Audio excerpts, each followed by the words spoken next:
Hello, મારું નામ મહેશ પ્રજાપતિ છે. હું વડોદરામાંથી આવું છું. સિલિયાક ડિસીઝની જાણ થઈ હતી કે ઘઉંની રોટી નહીં ખાવાની, તો 7-8 વર્ષ સુધી હું ઘઉં નહોતો ખાતો. બીજી બધી આઈટમો મકાઈ, બાજરી, જુવાર એવું બધું ખાતો હતો. 2019 પછી મને સોશિયલ મીડિયામાંથી ડૉક્ટર સાહેબ ગંગવાલનો મને ઓનલાઈન વિડીયો જોવા મળ્યો હતો.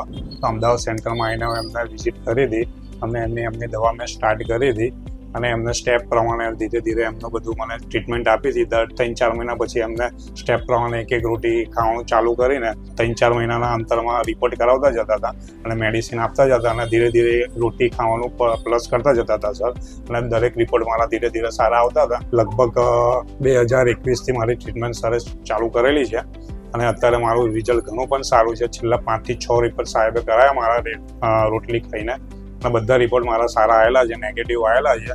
તો થેન્ક યુ સાહેબને કહું છું કે જેમને મને રોટલી ખાવાની રસ્તો બતાવ્યો. અને તમે પણ જો પ્રોબ્લેમ હોય તમારા કોઈ પણ ફેમિલી મેમ્બરને, તો સાહેબ અમદાવાદમાં દર મહિને એક વખત વિઝિટ કરવા આવે છે, તો તમે વિઝિટ કરીને તમે આનાથી બહાર નીકળી શકો છો. થેન્ક યુ ગંગવાલ સાહેબ.